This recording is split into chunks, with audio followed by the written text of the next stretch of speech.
Bismillahirrahmanirrahim. Assalamualaikum warahmatullahi wabarakatuh. Alhamdulillahirrahmanirrahim. Wassalatu wassalamu ala asyrafil anbiya'i wal mursalin Sayyidina ala Muhammadin wa ala alihi washabihi ajma'in. Amma ba'd. Rabbi shrah li sadri wa yassir li amri wahlul 'uqdatam min lisani yafqahu qawli. Raditu billahi rabban wa bil islami dinan wa bi Muhammadin sallallahu alaihi wasallam nabiyyan wa rasulah. Amma ba'd. Alhamdulillah kita bisa melanjutkan materi selanjutnya. Ini pertemuan yang kelima ya, sesi kelima.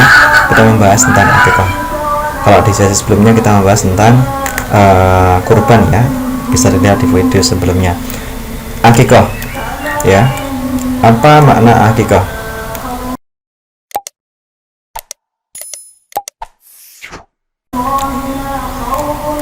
Makna akikah, al-aqiqatu lughatan huwa, dari kata aqqa ya, aqqa ya, yang aqqa ini bermakna asyaq wal qadha. Syak itu artinya apa? Menjebol ya, atau awal memotong, menjebol atau merobek, atau al-qad atau memotong ya. Kenapa kau disebut sebagai apa namanya syak atau memotong? Ya disebut syak membedah karena apa, janin itu dalam kandungan kan dibedah kemudian dia lahir si bayinya. Disebut al-qad itu artinya memotong apa ya, memotong tali pusar itu kan kalau udah lahir. Kemudian menurut bahasa kata al-aqiqah, kalau tadi al-aqiqah ya, asal kata mustaknya. Kalau al-aqiqah itu ismun lisya'ri ya, lisya'ri ala ra'sil mauludi. Jadi sebutan bagi rambut yang ada di kepala bayi yang baru saja dilahirkan ya, bayi yang baru saja dilahirkan kemudian di kepalanya ada rambut. Nah, rambut itu disebut sebagai aqiqah. Ini dalam pengertian bahasa. Kemudian dalam pengertian syariat, pengertian istilah, al-aqiqatu huwa adz-dzabihah 'anil mauludi yauma sabi'atin, yauma sabi'ihi ya. Adz-dzabihah, jadi aqiqah adalah binatang ternak yang disembelih atas nama bayi yang barusan lahir ya, pada hari ke-7 ya. Jadi disembelih pada hari yang ke-7. Nah, hadisnya adalah an Abdullah bin Abbas radhiyallahu anhuma, dari sahabat Abdullah bin Abbas radhiyallahu anhuma, Nabi bersabda, annahu sallallahu alaihi wasallam apa al-Hasan wal Husani kabshan.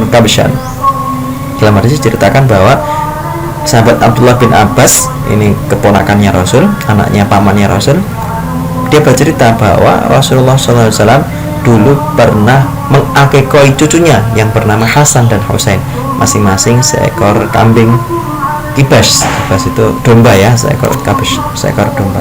Hadisnya diriwayatkan oleh Imam Bukhari sahih.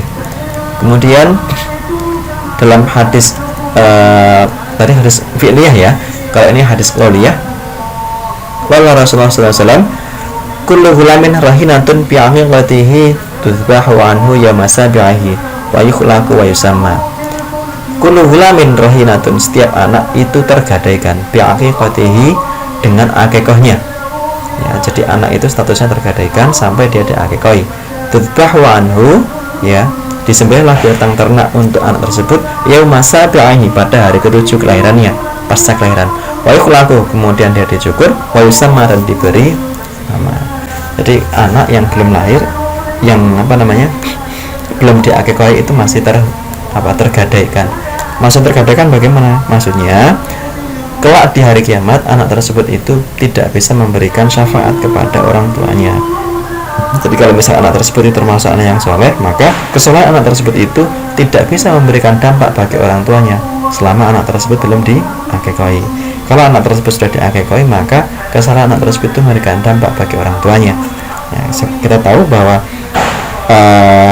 kita mata ibnu Adam in qata amaluhu, kalau ada orang yang sudah meninggal dunia maka amal perbuatannya itu sudah terputus.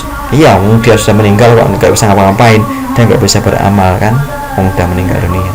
Tapi masih bisa, ada 3 hal yang masih tersambung. Apa? Salah satunya adalah wawalatun salihun yad'u lahu, dan anak soleh yang mendoakannya. Nah, apa namanya? Anak soleh tadi itu bisa memberikan syafaat bagi orang tuanya, tapi dengan catatan anak tadi itu diakui terlebih dahulu.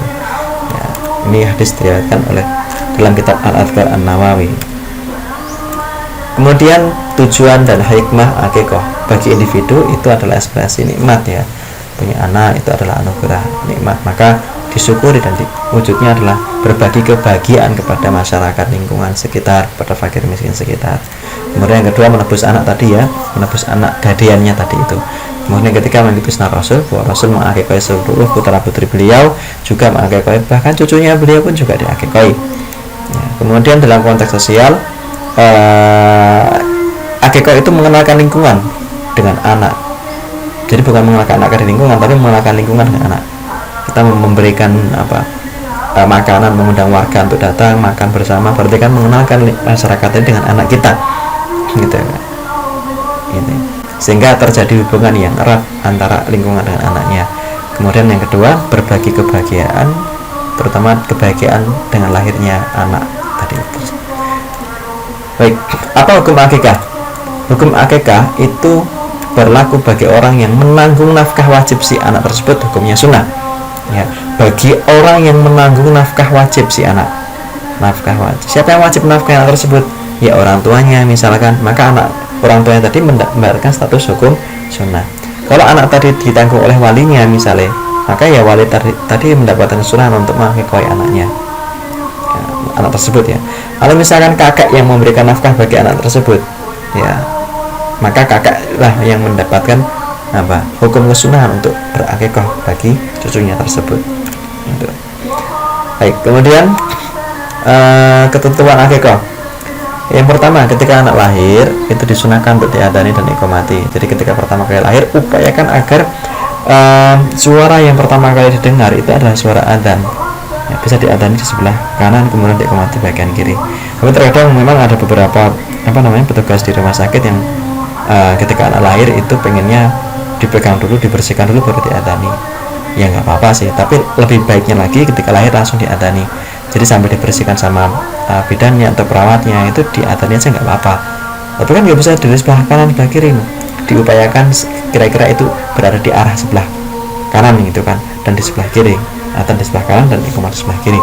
Ya nggak harus nempel telinganya, enggak. Yang penting ketika diadani ya didengarkan oleh anaknya tersebut ya. Dan idealnya yang ada dalam iqomati itu adalah orang tuanya ya, ayahnya atau kakeknya atau pamannya gitu ya. Itu lebih baik. Kenapa? Dengan kalau kalimat yang pertama muncul dalam telinganya dia itu adalah kalimat thayyibah, maka ya kita berharap anak tersebut itu jiwanya menjadi jiwa yang baik ya, karena suara yang pertama kali dengar adalah suara adzan, suara yang menyebutkan di situ ada kalimat syahadat ya, ada kalimat lafzul jalalah gitu. Demikian juga diiqomati. Kemudian yang kedua, akikah diselenggarakan pada hari ke-7 atau kelipatannya ya, tanggal hari ke-7, kalau nggak bisa ya tanggal hari ke-14, kalau nggak bisa ya 21 dan seterusnya. Tapi yang paling utama adalah hari yang ke-7 ya. Kalau hari yang selebihnya boleh nggak? Boleh, masih mendapatkan kesunahan? Masih, tapi keutamaannya pada hari yang ke-7 ya, karena mungkin ada faktor kendala itu kan, ada faktor yang lain yang tidak memungkinkan pada hari ke-7, nggak masalah gitu ya. Tapi jika sampai tertunda sampai anak tersebut balik, maka kesunahannya gugur ya. Kalau sampai anak tersebut itu bisa mencapai balik, maka kesunahan akikah itu gugur. Gugur bagi siapa? Gugur bagi orang yang memberikan nafkah wajib. Tadi kita lihat ya bahwa di bagian depan tadi dijelaskan bahwa yang mendapatkan kesunahan atau al-mukallaf fil akikah ya, orang yang dikenai status kesunahan, yang mendapatkan hukum kesunahan dalam akikah itu adalah orang yang memberikan nafkah wajib ya. Lah, anak diberi nafkah wajib itu ya ketika dia masih kecil sampai dia berusia balik. Lah kalau sudah balik berarti anak tersebut sudah tidak wajib lagi menerima nafkah wajib gitu kan. Maka kesunahannya menjadi gugur dari orang tuanya atau dari walinya atau dari kakaknya yang memberikan nafkah wajib. Tapi bagi anak masih berlaku kesunahan gitu ya. Terus gimana kalau misalnya ada orang yang mau nikah ya, biasanya kadang ada orang yang mau nikah tapi dulu dia lupa belum diakikoi gitu kan, terus benar-benar diakikoi ya. Kalau begitu apakah orang tua boleh mengakikoi? Ya boleh, tapi caranya jangan orang tua yang mengakikoi ya. Orang tua bisa memberikan uang atau binatang ternak diberikan kepada anaknya untuk akikoh anaknya tersebut.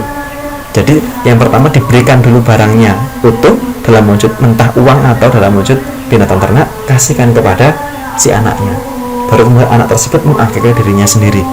Jadi polanya seperti itu. Maka orang tua akan mendapatkan kesunahan sedekah, anak akan mendapatkan kesunahan akikoh. Ini ya. Tapi kalau langsung diakikoi, ya kesunahan sudah nggak ada, gitu kan. Ya, dan seperti ini kan dapat dua, ayahnya yang memberikan uang tadi itu mendapatkan kesunahan sedekah, ya, kemudian anak yang mengakikoi dirinya sendiri mendapatkan kesunahan, gitu kan. Dan orang tuanya pun juga mendapatkan pahala karena sudah mendidik anaknya dengan baik, gitu ya. Kemudian setelah itu anak diberi nama yang baik, ya, kemudian bersedekah atas nama bayi. Kalau dulu sih biasanya ketika dipotong rambutnya kemudian tapinya ditimbang, maka orang tua akan memberikan sedekah, ya, emas seberat timbangan rambut bayi tadi itu. Ya kalau nggak ada nggak apa-apa, pokoknya bersedekah, ya, akibat sudah termasuk sedekah atas nama bayi. Nah, ya, terus tentuan akikoh. Nah, ini adalah beberapa hal yang terkait dengan akikoh. Yang pertama, doa ketika akan dicukur. Ya, ketika akan dicukur kan biasanya di kampung kita adakan acara maulid, ya, mengundang warga untuk datang, kemudian membaca maulid Nabi, bisa arbazanji atau menatibai, kemudian ketika mahalul qiyam asrakolan, nah kemudian si bayi tadi digendong keliling dan dicukur. Ketika dicukur, ya, itu diberi yang mencukur membaca doa, ya, Bismillahirrahmanirrahim, alhamdulillahirrahmanirrahim, Allahumma nurus samawati wa nurul syamsi wal qamar, Allahumma sirullah nurun nubuwah Rasulullah sallallahu alaihi wasallam walhamdulillahirrahmanirrahim. Ini doa ketika akan mencukur rambut bayi pertama kali.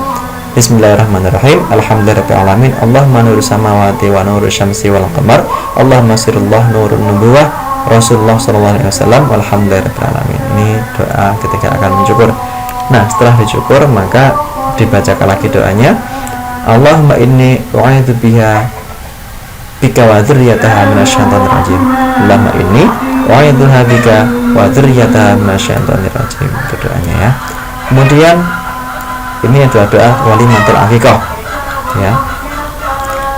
Saya bacakan, Allahumma fathum min syarril jinni wal insi wa ummi sibyani wa min jami'i sayyiati wal isyani wahrishu bihadanatika wa kafaratika al mahmudah wa bidawami inayatika wa riayatika an-nafidah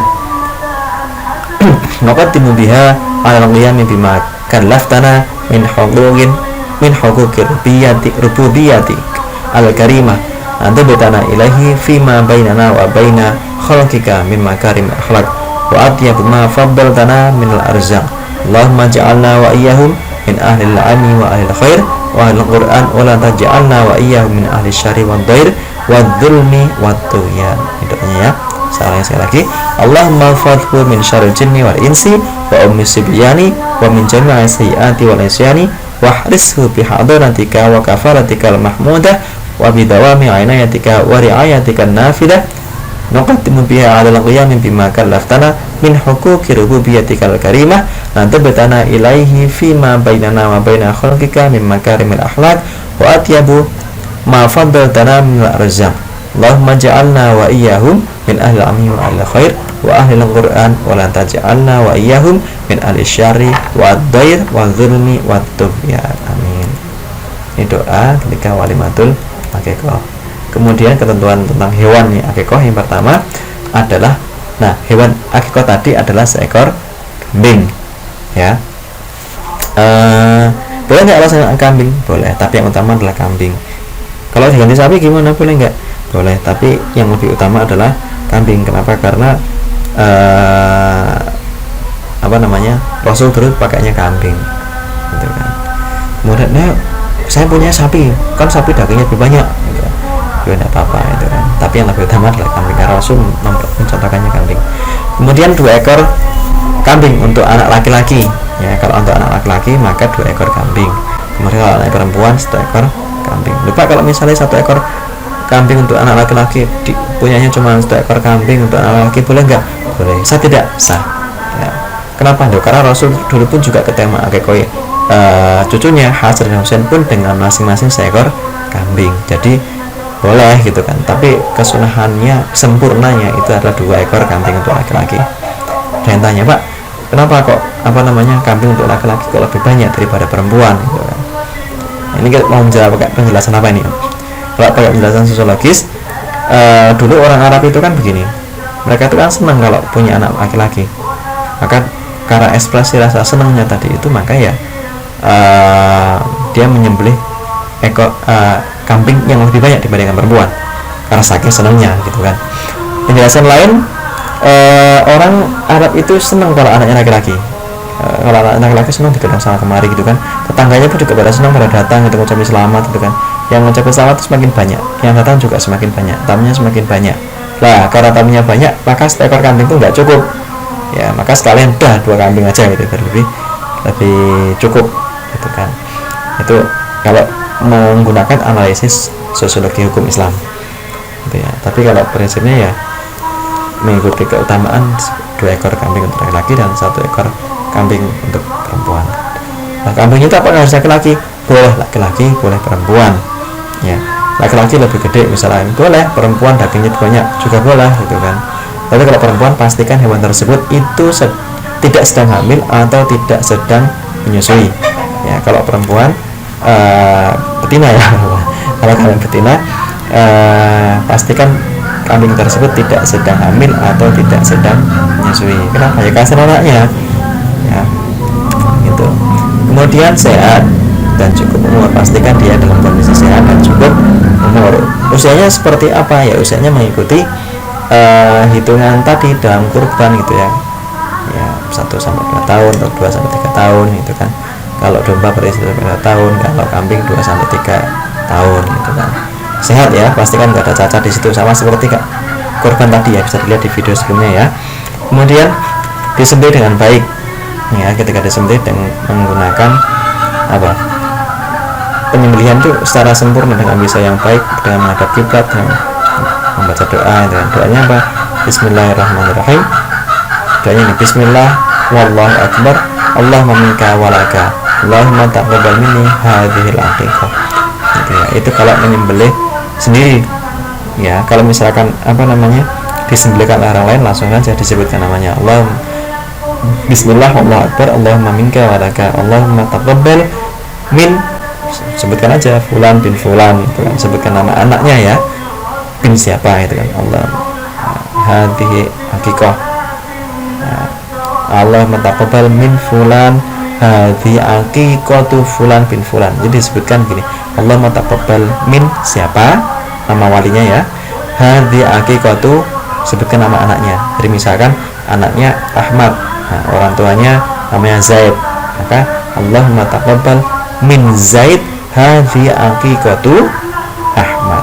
Sekali lagi, kalau anaknya namanya Ahmad, orang tuanya namanya Zaid, jadi Ahmad bin Zaid, maka doanya Bismillah wallahu akbar, Allahumma minka walaka, Allahumma taqabbal min Zaidin hadhi aqiqatu Ahmad bin Zaid. Ya, disebutkan seperti itu. Kemudian menggunakan pisau tajam, sama seperti ketika kurban tadi ya, bisa dilihat di kurban, di video tentang kurban sebelumnya. Kemudian ketentuan peruntukan daging akikah ya, agak berbeda ya dengan kurban ya. Kalau kurban itu ketika dipotong-potong bebas, potong bebas lah pokoknya ya, kayak bebas. Nah kalau di akikah, tulang ini tidak dipotong ya, tulang-tulang yang besar itu tetap dibiarkan. Kemudian kambing tadi itu dilolosi itu apa? Dipotong sesuai dengan ras-ras ras-ras sesuai dengan ini ya, ruas-ruas dalam ini ya, ruas-ruas di tubuhnya itu ya. Jadi di setiap persendian itu dilepas, bukan dipotong tapi dilepas. Ini bisa menggunakan pisau tajam sehingga kemudian di setiap ruas-ruas dalam tubuh dia itu kan dipotong, di punggung ya, rusuknya nggak dipatah-patahkan itu kan, kemudian tulang kakinya pun juga nggak dipatah-patahkan. Ini tafaul ya. Tafaul apa? Tafaul agar tafaul agar anak tadi bisa tumbuh dengan sehat dan sempurna. Nah, nanti kalau tulangnya sudah selesai dikonsumsi, sudah dimasak, kemudian masih ada sisa tulang itu, maka tulang-tulangnya tadi itu kemudian dikubur ya dengan dikubur dengan baik gitu kan. Nah, selanjutnya daging akikah tadi itu dibagikan dalam keadaan masak dan dimasak manis ya, agak sedikit manis lah, jangan terlalu manis nanti kayak jadi kolak. Nah, dibagikan dalam keadaan masak, berbeda dengan kurban. Kalau kurban boleh dibagikan dalam keadaan mentah, idealnya memang mentah ya kalau kurban itu. Kenapa? Kalau mentah itu kan bisa diawetkan, misalnya dibuat dendeng atau di simpan lebih lama, itu bisa. Karena tujuannya yang penting manfaat itu kan, yang penting berbagi ketika kurban. Tapi kalau akikah tujuannya adalah membagi kebahagiaan ya. Nah, berbagi kebahagiaan itu kalau kita memberikan dalam wujud daging mentah itu berpotensi untuk merepotkan. Itu yang pertama ya. Yang kedua, karena disembelih cuma 1 ekor kambing atau 2 ekor kambing kan nggak terlalu banyak ya. Kalau dibagikan dalam kondisi masak itu kan bisa lebih menjangkau lebih banyak orang lah gitu ya. Kalau misalnya 1 ekor kambing dibagi dagingnya ya itu paling cuma bisa dibagi dalam berapa 30 sampai 40 orang lah ya. Tapi kalau dibuat masakan itu bisa dimakan sampai 500, 200 sampai 300 orang itu bisa makan semua itu kan. Tergantung porsinya, dipotong-potong sedemikian rupa, kuah dibanyakin itu kan masih banyak gitu ya. Nah, bisa juga dibuat paket seperti ini ya, kemudian diaturkan ke lingkungan sekitar, ke kerabat, ke fakir miskin, yatim piatu dan sebagainya, itu boleh. Nah, boleh dibagikan atau kita mengundang warga ya, dibagikan. Kalau misalkan tidak pas lagi musim kayak gini kan nggak mungkin kita mengundang orang, mengumpulkan orang itu kan lagi musim corona misalnya, nggak mungkin. Ya udah dibagikan aja, nggak masalah. Atau kita mengundang warga ketika kondisinya normal, nggak ada masalah, boleh warga diundang. Biasanya diproteskan warga fakir miskin di sekitar ya, kemudian kerabat ya, kemudian adakan walimah tasmiyah di situ ya, kemudian dibacakan maulid, bisa maulid Nabi, maulid Barzanji, maulid Atibai, yang kemudian ketika maulid qiyam si anak tadi dicukur rambutnya dan di tasmiyah, diberikan nama saat itu juga. Oke. Baik, demikian yang dapat saya sampaikan. Kalau ada yang kurang jelas atau yang perlu didiskusikan, silakan bisa bertanya di kolom komentar ya, nanti kita diskusikan bareng-bareng di situ. Jangan lupa untuk subscribe biar nggak ketinggalan materi selanjutnya. Saya akhiri, kalau lebih mohon maaf. Allahumma fiq la. Assalamualaikum warahmatullahi wabarakatuh.